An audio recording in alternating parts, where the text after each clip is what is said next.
It is a pleasure to be here today, and I thank you for being here. I'm going to start out reading about my step-grandmother. She was a wife of my grandfather, who was a Buffalo soldier who went to the Philippines in 1898 to fight in the Spanish-American War and stayed on for the Filipino-American War. And he married my grandmother, and when she died, he married his second wife, who is my step-grandmother, and she's the one I'm going to be reading about. He brought her here in around 1928. My grandfather fell in love with the Philippines, African-American, who left this country to be in a better place, he thought, in terms of racial discrimination, prejudice, and so forth.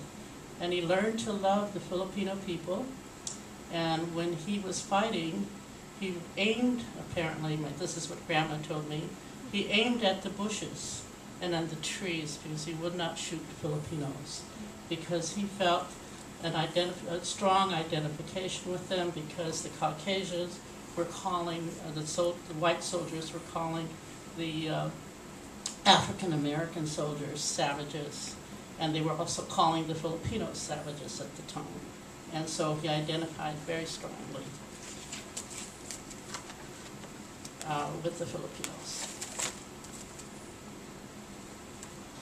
I dedicate this to my grandmother because this is a time,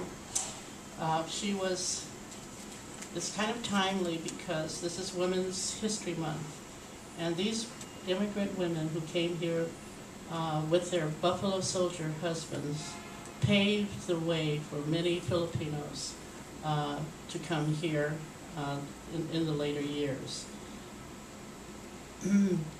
They had a very difficult time establishing or pioneering here and to learn the culture of the United States, America, and I'd like to say that I remember Grandma Roberta drinking Rainier ale to kill the pain and loneliness from living in a strange land and dealing with her struggles as an immigrant. She loved imbibing the drink, but it never deterred her from taking care of her family, enjoying her friends in the Filipino community, and sharing the customs and traditions of her beloved Philippines with her American-born children. And that was my sister, my cousin, and I. Grandma stayed home most of the time. She mainly did housework and cooked for the family. It was hard for her to get around town because she did not drive and would not take buses alone because she was unable to read the signs. She did not want to participate in our school activities, such as attending the PTA meetings, because she was embarrassed about being unable to read and write. Except for parties attended by mostly Filipinos, Grandma shied away from other gatherings because of her inability to speak English well. Grandma experienced blatant discrimination, especially when she went out by herself. When Caucasians could not understand her broken English, they turned on her angrily and called her, "You ignorant chink." Sometimes salespeople refused to wait on her during World War II, during the height of the prejudice against Japanese Americans. People in the street called her Jap.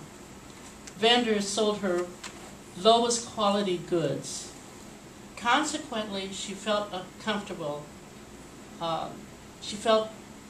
going out when she was with Uncle, that was her husband, or her children. Grandma always relished the frequent visits of Manang Maria, her friend who also spoke her Cacapangan dialect, and their weekly poker games with the other Manangs, where she and Maria could freely converse in their language. In 1943, as World War II was raging, Grandma decided to join the workforce for the first time in her life. This seemed to have given her renewed energy and outlook on life in America. She got a job as a welder at the Richmond shipyards, and she is now considered a Rosie the Riveter, the name coined for millions of women who worked in war-related industries during the war. Grandma and Uncle made this decision because Manang Nene, a friend of Grandma's who was working at the shipyards, had given them a pep talk about helping out in the war effort. Manang Nene said, "Everyone must continue to help with the war. The men are fighting overseas, which leaves us women to take their place in the factories and shipyards. Roberta, you're a strong woman. You can do this job. Besides, you'll be paid good money." At first, Uncle was hesitant about Grandma getting a job. "What about the children? Who will take care of them?" Rosario and I were both 11 years old, and Rosita was 9. Grandma answered, "You will." And Uncle was stunned and said, "How can I do that? I work too." "We'll both work and take care of the children. I really want to take this job," Grandma said. Uncle relented, but he wanted us to make sure we continued to get a good care. They figured out a workable schedule for all of us. Uncle would take a day shift from 5:30 in the morning until 6 in the evening, and Grandma would begin work at 5 in the evening and come home at 1 in the morning. We went to school from 9 in the morning until 3:30 in the afternoon. So at least one of them was home with us while the other was at work. And Manang Agapita, a friend of Grandma's, came in the late afternoon to look after us for about an hour until Uncle came home. Grandma loved going to work in the shipyard. Not only did it give her something to do outside the home, she also felt gratified to be able to contribute to household expenses. Once I heard her say to Uncle, "Now we can afford to buy a new stove and a new phonograph."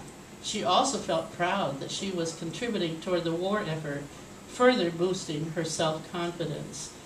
Many of the Filipino women who were hired to work in the shipyards worked in the hull of the ships, and they were able to fit in there because they weren't as large as the African American women or the Caucasian women. So that was why she was chosen.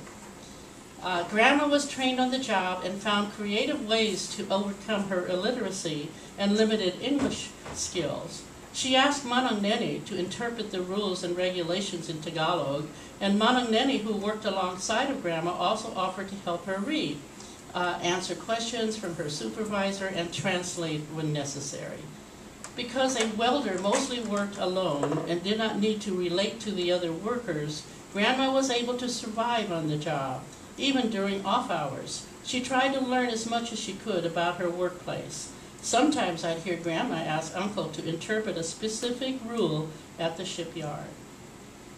Despite her late shift, Grandma got up early every morning, prepared our lunch and dinner before she left for work. She would carefully tell Uncle how to complete the meal, and we girls would each take turns cooking the rice. When he got home in the afternoon, he heated the dinner or finished cooking following Grandma's instructions. One afternoon, I went to Grandma's bedroom to see her get dressed for work. She carefully brushed her permanent black wave hair back from her forehead and tied a small red and white bandana around her head. One afternoon, I went to Grandma's bedroom. I asked, "Why did you put that on?" And Grandma answered, "Because it keeps my hair clean from the dust."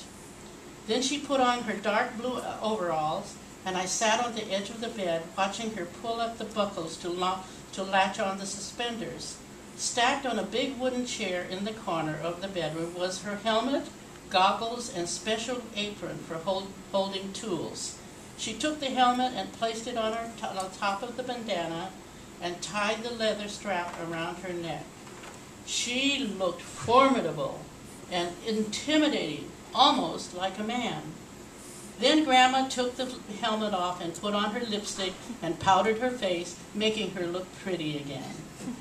She gathered up the rest of her work equipment from the chair and put them up by the front door. I followed her to the kitchen and helped her fill her metal lunch pail with food. I joined her on the front steps as she waited for Manong Neneng to pick her up. I hugged and kissed her. I told her that I did not want her to leave. Grandma said Uncle will be home soon and be good while I'm gone. I carried her lunch pail to the car and waved them goodbye. Rosita and Rosario rushed down the stairs to wave too.